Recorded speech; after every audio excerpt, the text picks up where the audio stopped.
Welcome to the Lighthouse, Guardians. This is Windshear. Glad you could join me.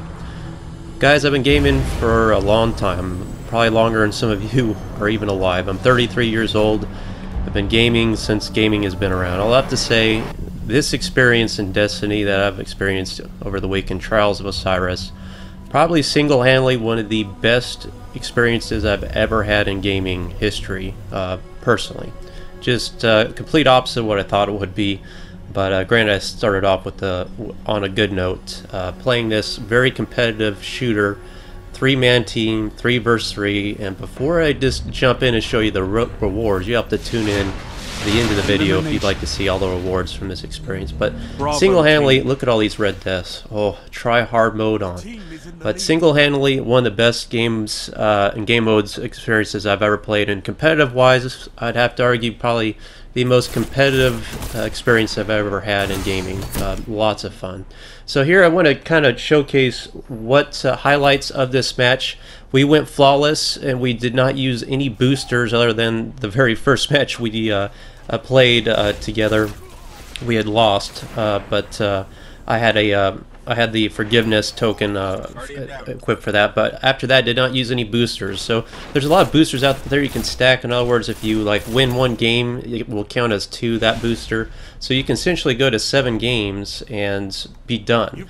We didn't do it that way. We legitimately won 9 straight matches after that first loss and went flawless. And we grinded through every match. So on game 8, we could have potentially lost that, and it would have been all over. So right here, I'm just kind of going against the grain. We are a good group of guys that literally, I would argue, probably one of the best teams out there, because we're not using try-hard weapons. There's a guy on my team right now, Mr. Beef right there, Master Beef 126, unbelievable, using No Land Beyond. And here I am using something other than Red Death to show that Red Death is the most overhyped pulse rifle out there, guys. I mean, the stability on it is atrocious. It's absolutely terrible at range, so it will just get crapped on by this type of pulse rifle I'm using right now. This is the vendor pulse rifle. Forgive me, I don't even know the name yet. 55A, I believe it is. That has obscenely high stability if you roll it correctly, and it just destroys 3 Red Deaths at range with no problem.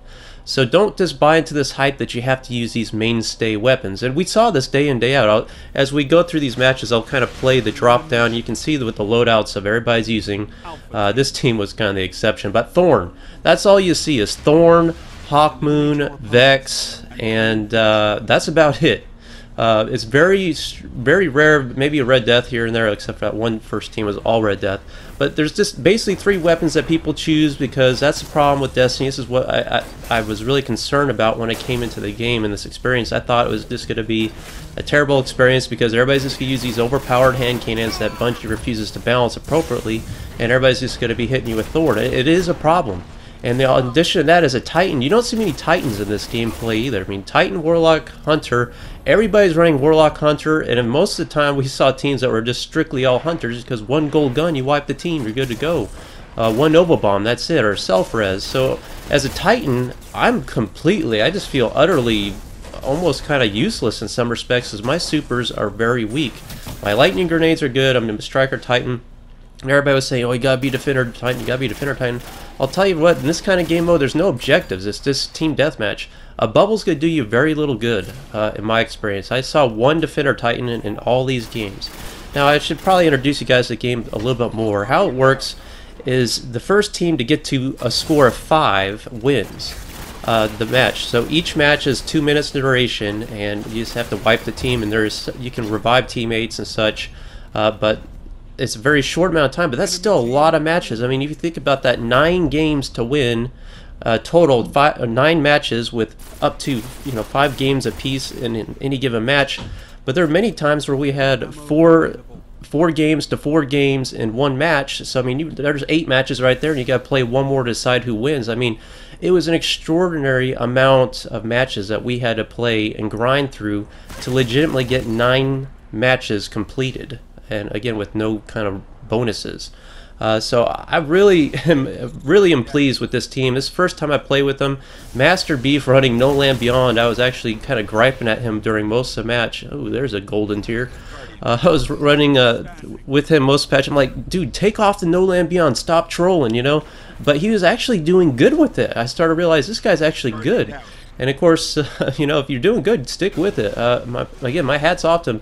I mean, our team did not use hand cannons unless I mean, if we were getting down to the wire, Steel would pull out the Hawk Moon, but that was it. We would not resort to this Thorn scrubbage that you see out there. No offense to you guys that run Thorn. I understand it's the best gun to run, but you have to acknowledge the fact that that gun is legitimately overpowered and is grossly unbalanced, and they gotta fix this stuff. That's my biggest complaint. I really love Destiny and the experience of the competitiveness, the crispness, just so much about this game. There is a lot of tactics and strategies and a lot of variables between the classes and loadouts and grenades, and you can just play this game so many different ways, even though on the surface it looks very straightforward, but it's really not. I mean, there's so much to this game that you don't see in other games, but golly, can they get the weapon balance, please? We got to get the auto rifles in play. We got to get these hand cannons under control. Alright, enough said about that. As you can see, I'm running Bad Juju. I didn't see one person ever run Bad Juju, but this is a really good weapon run, and I would put this toe-to-toe against Red Death as well. The fire rate is just what you need to have in these closer CQB type scenarios, and the added super energy from Guardian kills is a welcome advantage as well. Here, I mean, it's just so much going on. A lot of times when you're trying to get in there, I wasn't competing well with my team here in this respect. I didn't know those teammates were revived. I thought there was just one guy left that was going in for the revive, and that was just a foolish jump. But here again, I think it's about another fail where I actually super these two guys, and I dang near kill the third guy. Look how much health this guy has left. I mean, I'm going full auto on him, and then he gets the Fist of Panic on me, and I mean, there's just not much to do that. Again, a good tactic on his behalf, saving that super at the end. And once that super's engaged, especially if you got Headstrong, which I believe that guy did, he's pretty much invulnerable. So there's this much, even though I was getting headshots on him, I just couldn't do it. So many times, I mean, this comes down to the wire so many times. Again, 4 matches to 4 matches, you're on that clutch match win type match where somebody's going to win and somebody's going to go home, you know what I mean? And it's just wholly gratifying, especially when you're getting the loot drops here at the end. The gear dropping was just great. I got, as you can see, I've got the new Trials of Osiris mark. I picked up an emblem throughout this. I've got the boots during this as well. And when you complete the passage, and I didn't know this, I mean, I didn't know any of this until I just went in and did it. But if you succeed in getting a complete flawless set victory, you get to go to where I showed you in the beginning of the video, and that is the lighthouse on Mercury. And that was just a really good experience. It was just so detailed and refined. Here you can see, well, actually a Titan in the house, unbelievable. It was just such a good experience to look at. I mean, the fact that that was there, I had no idea, and that's kind of one of the good things about not tuning into YouTube all the time, because it kind of spoils the experience sometimes. So walking into that with a fresh pair of eyes, it was really wholly satisfying and gratifying. I was just really impressed that Bungie took the time to actually design a whole experience just for people that finished a Trials passage in a flawless type setting. And it was really stressful, I'm not gonna lie. I think I've got some more gray here after doing this.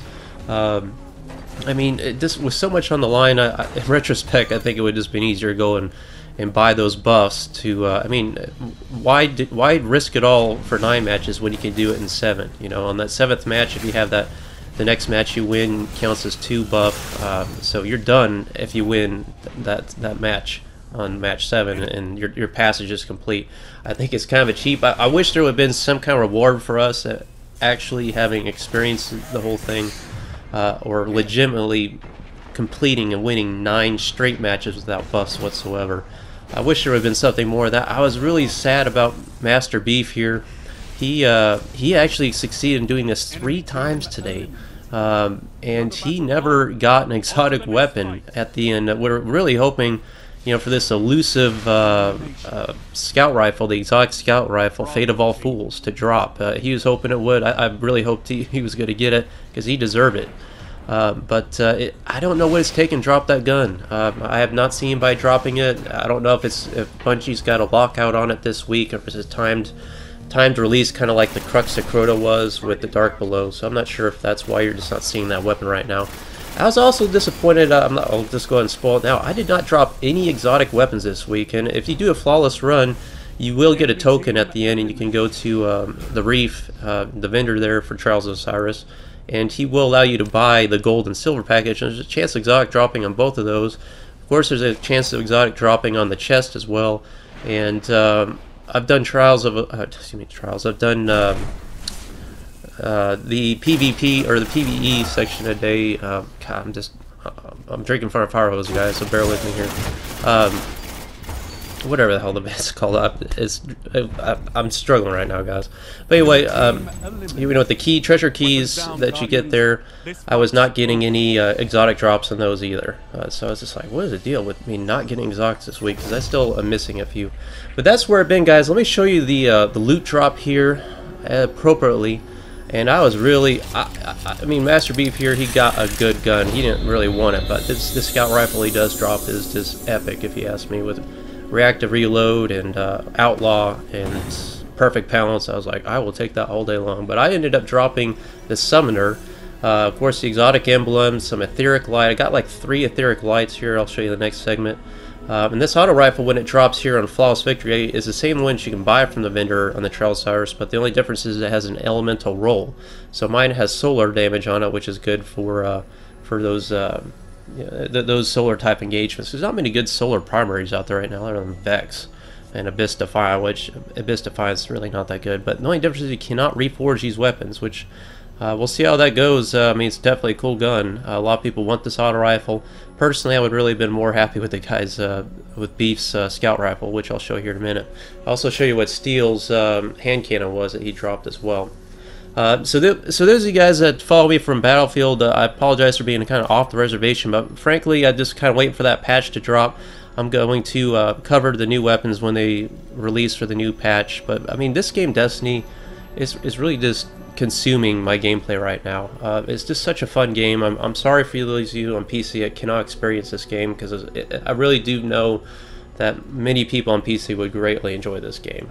But maybe someday it'll come, but until then you'll just have to bear with us here on console scrubs and peasants and such playing this game. It is a lot of fun. I'm pretty pleased with the DLC, this one dropping. I think they could have done a little bit more on. Look at this thing.